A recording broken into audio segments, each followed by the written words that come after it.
What's going on, everyone? This is your guy. This is Pat Bernard. Euro Paul's in the house. Paul. Hey, What's up? A win. A win. against a good team. I guess they put the Devils away back to back now. Once up Yeah, there in a defensive battle, and tonight the it's good to Flyers see, win. man. It's good to see. Tell me, what did you see?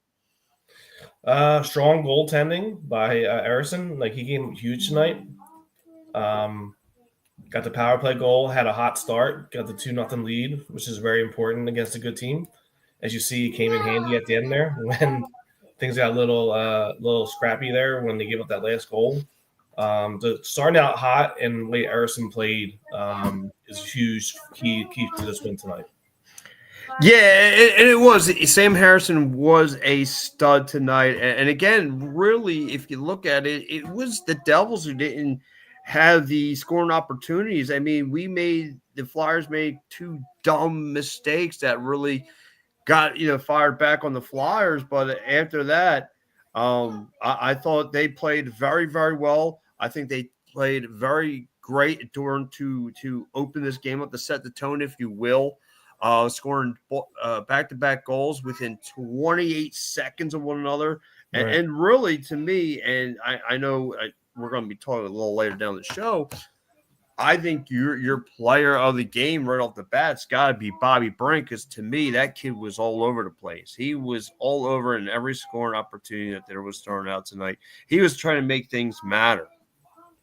Yeah, he had a real good game, strong game. He set the tone right there. A nice shot through the backup goaltender there.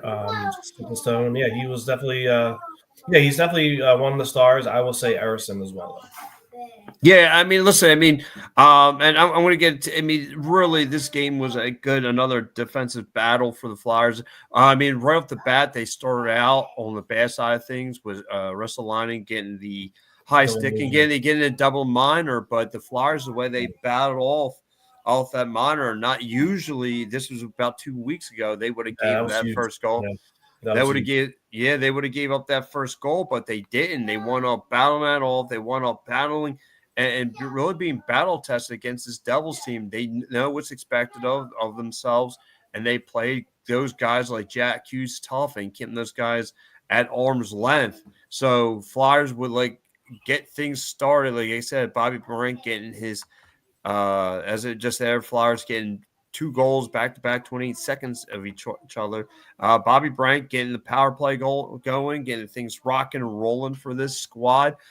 Just like I said, to me, he was up and down the ice, all over the place. But here goes the second goal of the night with Joel Farabee. Yeah. And Joel Farabee creates a turnover in the neutral zone. He shoots the puck. He picks up his own rebound and finds the back of the net. Paul, what's your takes on that goal?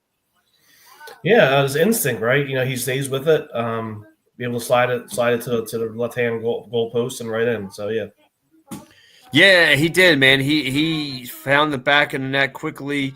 Then Connor Garnett Hathaway would get his 7th goal of the year with another redirect goal. I mean, he played fine too. Another guy who was kind of like all over the ice was Ristolainen. That whole offense, I thought, did great. Just kind of constantly bringing pressure to the Devils' doorstep.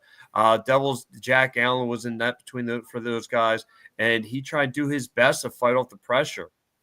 Yeah, and Konechny piling up the assists too, right? He had 2-2 tonight. He what was the second or third period that heavy shift for them for like 2 minutes in their own zone. Konechny was an absolute beast. We didn't score, but man, he was beast out there, taking it to them for like 2 minutes straight. He was trying to be there facilitating tonight. He's trying to, again, another guy who's kind of all over the ice. This is why, to me, he's your undergoing captain of this squad, because the way the offense just runs through him, whether he's facilitating, scoring, or just being a playmaker, chirping on the ice, getting the other guys' ears out there, and really just being a playmaker at the end of the day for this team. Yeah, he's having a career year, man. He's probably the most points he's going to have in his career so far. I mean, like I said, thank God we kept him. And he's definitely key to us going forward. Definitely. Yeah, he's definitely a key piece moving forward. He should really be your. He should definitely be your. I mean, all-star if he's not already. Oh yeah, definitely. To head out there, I think he's doing exactly what you signed him up to do. Just being a playmaker, just really doing great things. I mean, he's really just. He does everything you want from a playmaker within himself. Mitchkov hasn't found the back of the net as of late. Not worried at him at all. I mean, again, he'll get back to it. He'll find his rookie growing pains. Rookie growing pains. It's rookie. You said it best. It's rookie growing pains, and not every night you're going to get them to score. I mean, sometimes other guys from the other lines are going to score. Guys from your second line, guys from your third line. Yeah, definitely. I see him struggling a little bit out there, though, with turnovers. He's not getting quick to the puck a couple times. He's definitely hit the ball, I guess, right now. Was it 50 now, 51?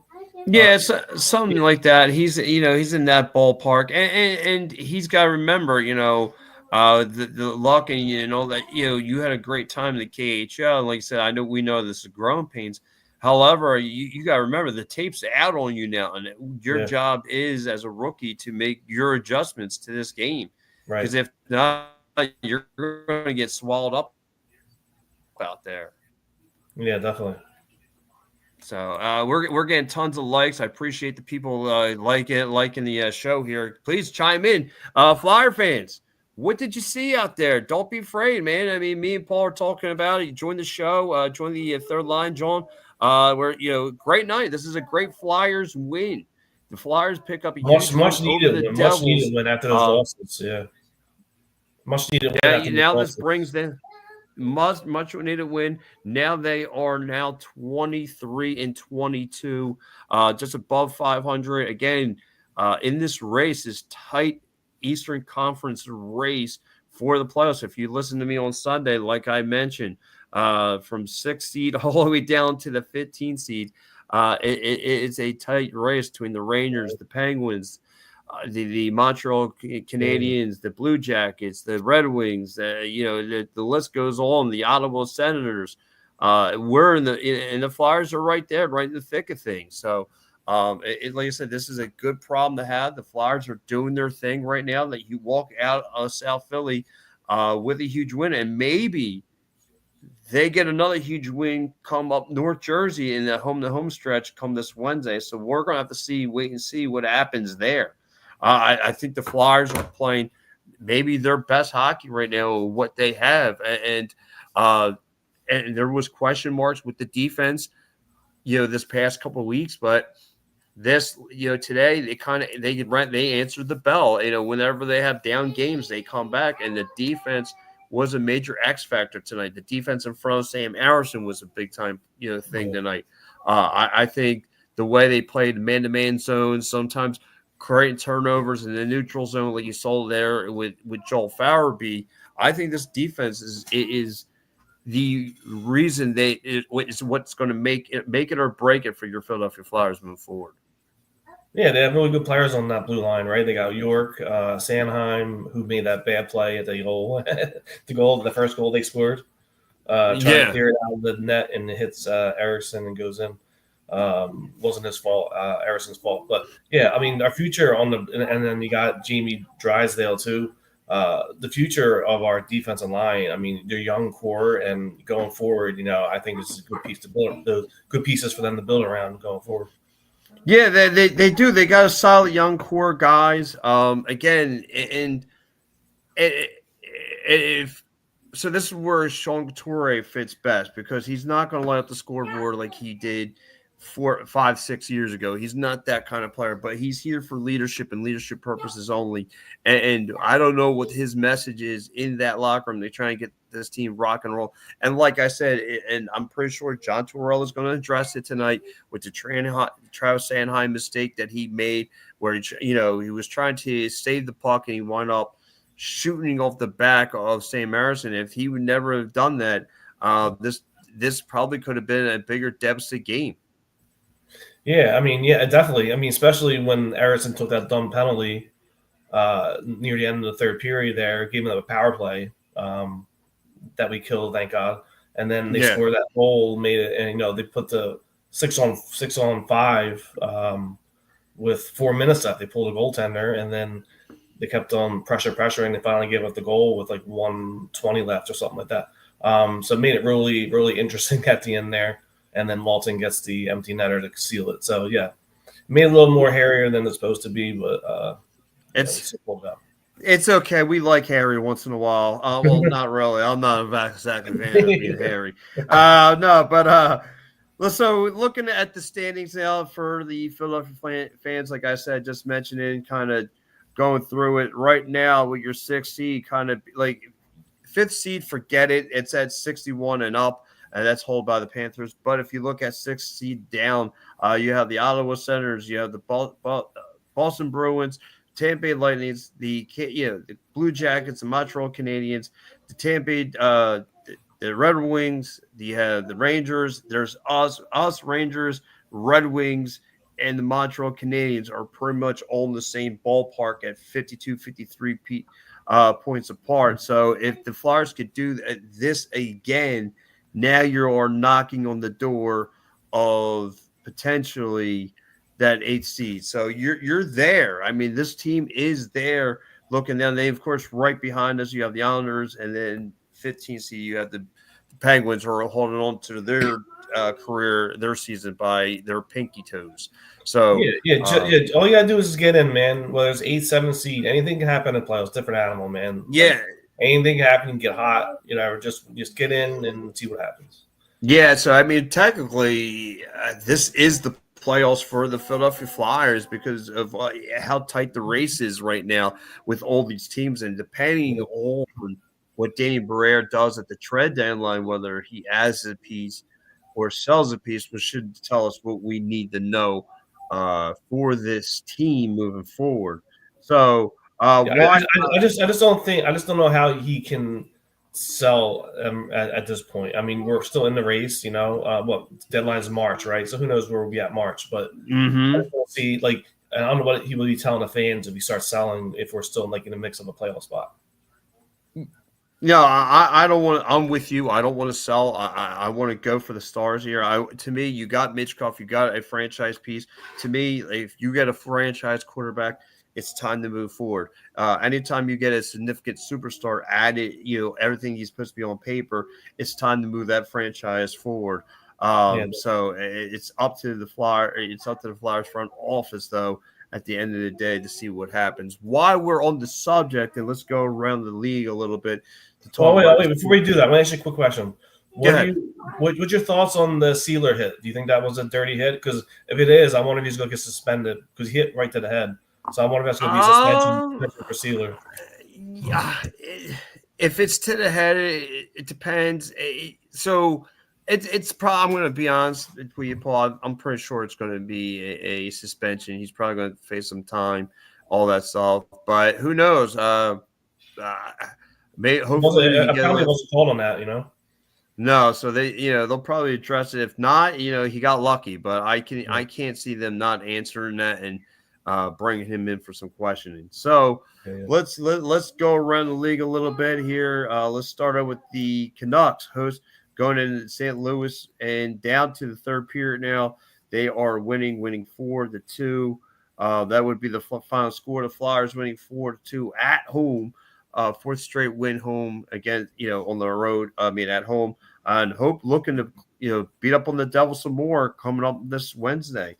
You have the Kraken getting things going with a 1-0 point right now against the Oilers. That's right, because I think I wonder if I think he may be still suspended. McDavid. I think because he had a high sticking not too long ago. The Penguins. I think he got 5 games. I think, didn't he? Oh, I think he was 3 to 5 somewhere in that bargain right there. Yeah. The Penguins are out there in San Jose tonight. I think the Penguins should be able to take care of business there. The Red Wings win against the Kings tonight, winning 5-2. Huge win as they are battling for their playoffs lives. And like I said, like I mentioned, the Flyers winning 4-2 over the Devils. and that would be all around the NHL as of now. So still, like I said, not much left on, not a lot of NHL action on the slate tonight.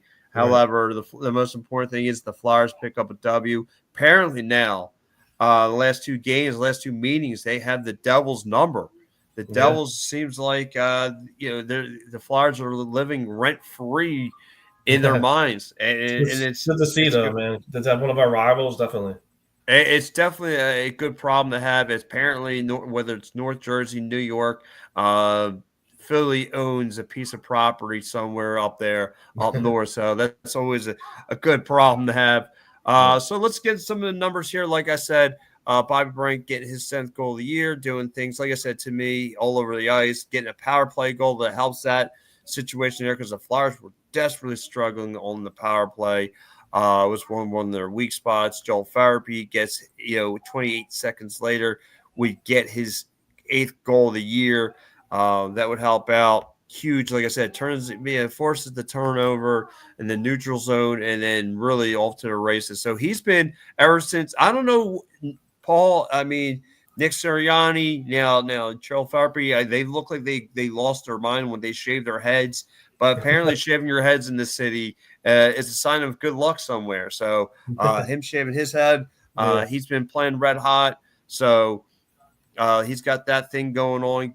Gunnar Hathaway, again, with a redirect, gets his 7th goal of the year. He's been playing a little bit better. He's been finding the back of net as of late. Again, it's not always going to be your top guys like the Owen Tippett's, the Mitch Cobbs, the Travis Konecny. Sometimes it's going to be your role player guys, if you will, if you want to use basketball terms.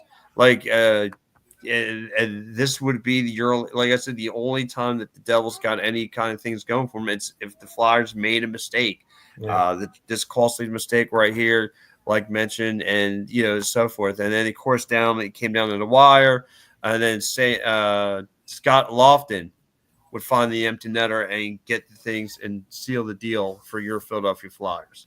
Yeah, it's good to see him back in the lineup, right? I know he had that personal issue. He comes back tonight and gets 2 points, goal and assist. So goal and assist. Yep. And you know what? He's been again.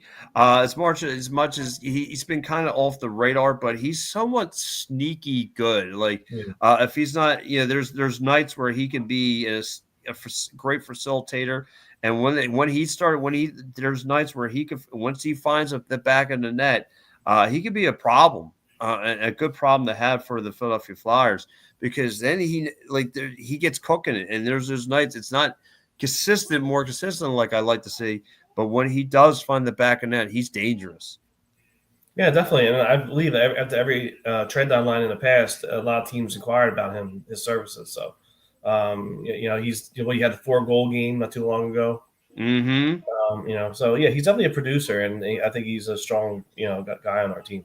Yeah, for sure. He's definitely one of the strong workhorses of this Flyers team. Again, the reason why the Flyers were that battle on the offensive side is because he can contribute, whether it's facilitating or finding the back of the net. Just like I said, if it was just a little bit more consistent, I think this team could be in the right frame of mind here.